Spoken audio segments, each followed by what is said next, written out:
Maxilos. What a beautiful set. Some might say he's the best LEGO Titan ever, and they'd be right. In this video, let's discuss why Maxilos is just so cool, and also, let's see what we can build using the pieces that come in this incredibly cool LEGO set.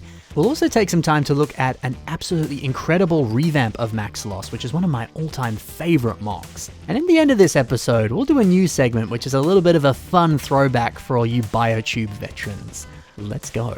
Maxilos has such a wonderful aesthetic. He's menacing, he's imposing, he's got a cool shoulder-mounted turret, and a weapon that I think frankly just looks awesome. Plus, this impressive gunmetal and red color scheme makes him stand out from other Bionicle Titans in a really distinguished and refreshing way. Something else that I love about Maxilos is how both that beautiful mask design and kind of his overall look tie into the story behind his character from the Bionicle universe. So to give you a quick rundown of his story, Maxilos robots were robotic guardians that protected the Pit, which was a jail used by the Order of Matanui. During the Maranui arc of the Bionicle story, a Maxilos robot was possessed by Makuta Pterodax and used the body as a vessel. So with all that in mind, I love that the character looks like an imposing guardian that you wouldn't really want to mess with, like a security guard for a prison, that sort of thing. Yet, they can still kind of pass as a good guy. I think some of that is conveyed through the mask, which I think deliberately seems to be mimicking the Konoe Hao, Tahu's mask. Whether it's the lines on the side or that circular shape in the center, there are kind of subtle hints that associate it with other good guy characters. But that being said, the mask and the rest of the toy do have some slightly darker colors to them or a more slightly sinister look, which is fitting of the fact that this is also Makuta Pterodax, the big bad evil guy of Bionicle who is possessing Maxilos. So if you want to play with it either way, you can. I thought it was just worth mentioning that. The LEGO designers certainly put a lot of effort into this toy and I think conveyed that story really well. It always impresses me how much character and incredible design they packed into every Bionicle toy. But I think there's actually another thing that sets Maxilos apart from all of the other Bionicle sets. I recently did a review on Hydraxon, and he's definitely one of my all-time favorite Bionicle sets.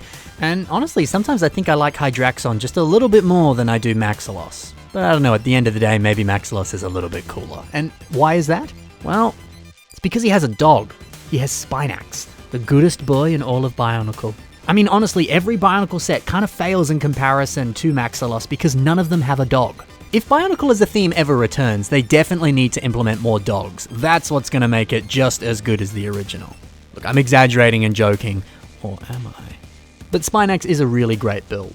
I mean, he's got such a wonderful mouth and face design. This exclusive piece that forms that mouth is just wonderful, and the actual opening and closing feature of that mouth is brilliant. I remember really enjoying playing with that as a kid. It's just fantastic. There's also this wonderful curve to the body and the great spine of spikes all along the back. There's just a lot to love about this. I think they really nailed the dog-like look of this. More specifically, a guard dog as well.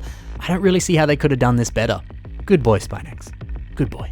Let's get back to Maxilos now. There's a lot of aspects about this set that I adore, but I think there's a couple areas that could use a little bit of improvement. Plus, we gotta start talking about the wonderful pieces in this set. The legs and the feet pose pretty well on Maxilos. I think the foot design looks really good from the front, but it doesn't look that great from the side. It starts to look a little bit too messy. That said, I like the foot design. It adds a nice bit of height to the character, and I enjoy the unique look of it. This angled dark bluish grey mutter foot at the back there, it's a nice touch.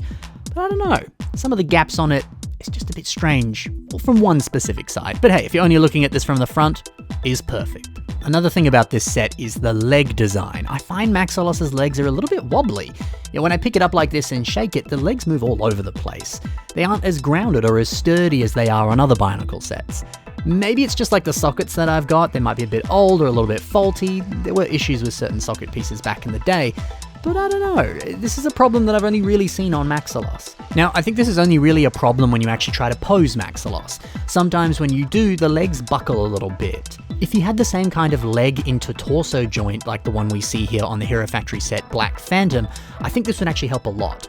I mean, Maxilos has got a lot going on the top part of his torso, so having sturdier legs that can really support the weight of that, I think would actually be a big benefit. That being said, it's not like he's constantly falling over or he can't actually support his own weight. He can. He does it very well. He's a good boy. But when you pose the toy, the legs kind of just do their own thing and move around a lot. but adding something like this would fix that issue. Now, yeah, this is a bit of a nitpick if I'm honest, but I think this kind of thing would improve the set quite a lot. And hey, this is a good reminder for your own MOCs. Be sure to have a solid amount of support or pistons or different things so that larger MOCs can hold themselves up well. And if need be, you can add in little support structures like this on the back that lock things in place. Now when we move up into the torso design, the shoulder articulation is just delightful. I love the way that the shoulder and arm link into the pistons on the torso. It not only looks cool, but it allows for some really fluid and realistic shoulder movement. The design sometimes allows for some strange poses like this that are not very natural, but that's fine, just don't pose it like that. Every other pose it does is perfect. I love the natural flex and movement of the arm, and also the way that the torso bends with it if you move it even further. It just feels natural and really visually pleasing. I just love how all this was done. So that's a lot of reasons to like Maxilos. But what about the parts in this absolute beast of a set? They're pretty helpful pieces, and I think they can benefit you in some cool ways if you're building your own custom creations. So let's break down what we get in this set and see what we can do with them. You get 6 of these claw foot pieces. Maxilos uses them on his hands, which is a great design in itself, so you could easily do the same for your own hand designs. Or you could do something like Poor Disadvantaged has done here on his MOC, Vizon the Disaster. They've really leaned into a cursed or disformed look for Vizon here, and it's just incredibly well done. It's great to see some of these claw pieces on the back and also on the arm in dark blue here. They just really effectively give off the look of a deformed body part with spikes and different things sticking out. It's creepy in all the right ways, and these pieces just complement this aesthetic perfectly. So maybe you could do something in a similar way. The set comes with plenty of awesome gunmetal pieces, which is a great color, but the best gunmetal piece would have to be these 2 Vizon masks. They're just wonderful. Let's look at a few MOCs that use these masks, as well as these gunmetal pieces too. Alex has made his own version of Vizon, but this one's a little bit different because it's mainly using those gunmetal pieces, so it's changing up the color scheme from silver and black to gunmetal and black. This change I think is really welcome and really appropriate for the character. Plus I love the way he's implemented this head design into a custom built mask so that it's got unique teeth. Here's actually an image to showcase how that was done, so if you want to build it yourself, you can. My Snail Eats Pizza has an older MOC called Varial, and this MOC uses that same gunmetal Vizon mask, but it's also using some of the other gunmetal pieces that came on Maxilos for the armor as well. It's nice to know that if you add a couple extra pieces, you get a pretty substantial amount, enough to build something with, so hey, if you want to use this as a parts pack, you totally can. But maybe you don't want to use this mask as a mask, you could use it as armor detailing on a mecha, just like this one. The masks make for a wonderful curved surface that gives this mecha a very distinct and very cool look. The next piece now, these pistons, we saw them in action on Maxilos earlier in the video, but it's always helpful to get some of these to build with, because you could do something much like Mitch Henry has done on his MOC, Toa a Pity. We can see pistons used on the arms here, as well as some also used on the legs down here. Now, since this is such a huge build, I'm sure that these pistons act as additional bases of support that help the toy be not too top heavy, and it allows it to actually stand on its own. A lot of Titan Bionicle sets have pistons for stability reasons. That's why Maxilos has them in this set here. So if you have some too and you're planning on building a Titan, they're gonna be very helpful so that it can actually hold its own weight. Some more of them are in action on another MOC by Mitch Henry, which is called Cossy. We can see that they're on the torso and they do appear to be structural as well, but also it makes for a really nice aesthetic. This really bare-boned torso design is just really cool to look at.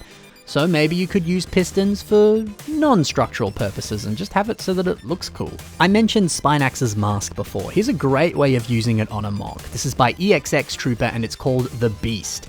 This integrates that headpiece very well. The MOC is very much a silver and black recreation of the set Nocturne, but it's using Spinax's head, and that was a really great call. The two look surprisingly similar to one another. So using it on a larger body like this and having it fit in with the rest of the aesthetic of the Baraki, what a great call. Maxilos also features 8 of these silver tooth pieces, a wonderful part with a lot of different uses. You could potentially use them as a spike or a tooth or a claw, or we could use them in a similar way to how Joxon has on his wonderful MOC here. We can see this great clawed foot design, and with the amount that you get in the Maxilos set, you're pretty close to being able to recreate this foot design. Obviously you need a few other different pieces, but hey, you're closer to being able to make it. Oh, and just quickly, how epic is this MOC? Look at the highly detailed and menacing face design, and the awesome repeated macaroni pike pieces on the torso. So cool. Mitch Henry also uses these tooth pieces on his Metroid-inspired mock. We can see them forming a unique shape on the leg design. It uses these triaxle pieces to make this interesting triangular design. It's a little bit different, but a lot of fun. It's simply wonderful how this blends in with some of the larger tooth pieces that are also on the leg. It's just a really clever look, and you could do the same. The set also comes with 6 of these black 1x3 lift arm pieces, and Shadow Gear 6335 has them in a mock called Vespa. If we look at the leg design, we can see that the knee joint here uses these lift arms in black. In some of the photos, the knee bends, and it's because of this third knee joint that it can get in some really unique and cool poses that are very fitting of a bee-like looking character. Now, a design like this also uses some ball joints to link it from the one limb to the other. And thankfully, Maxilos comes with 4 of those ball joint pieces. So a design like this is way easier since you get essentially every piece that's used here in Maxilos. Perfect. Additionally, we get 5 dark bluish grey traditional hand connector pieces, and 4 of the variant version with that black rubber and the axle hole. Now, Loaf Builds has a gully mock that uses those black rubber socket pieces very well. We can see them in action on this upper leg design, and it forms a really cool, unarmored, thin leg design. It makes for a great aesthetic. And then Matt Goldberg has a mock that uses a lot of these hand connector pieces. Now, while he uses the newer style of the hand connector, they're still helpful as they are in the set. We can see that he's attached them on the feet and on the hands. It's like you see in traditional sets. It's a very versatile piece for multiple different areas, but it's cool to see that Matt has attached the hand connector using bars that link to the side of the hand connector.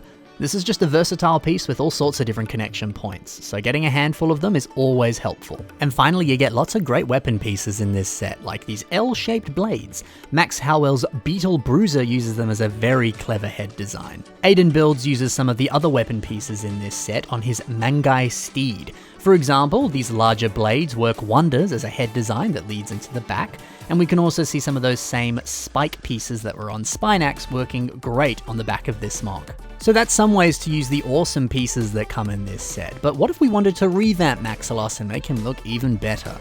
Well, this incredible revamp of Maxilos and Spinax was built by Mitch Phillips, and oh man does it look incredible. It's interesting when we compare this to the actual set. It makes the set look kind of skinny and there's all sorts of gaps in the design, but Mitch's version is so well-rounded, well-armored, and just has such a clean and well-shaped look to it. That alone is so impressive, but you combine that with the changes to the mask, where there's a little antenna that's been added on the top, that nice reworked Kordak blaster with lots of different smaller pieces to build it up, wonderful. But then also keeping that piston design, but actually changing out the pistons for some heavy-duty Technic ones. My gosh, does that look cool, and it fills out the torso in such a rich, beautiful way.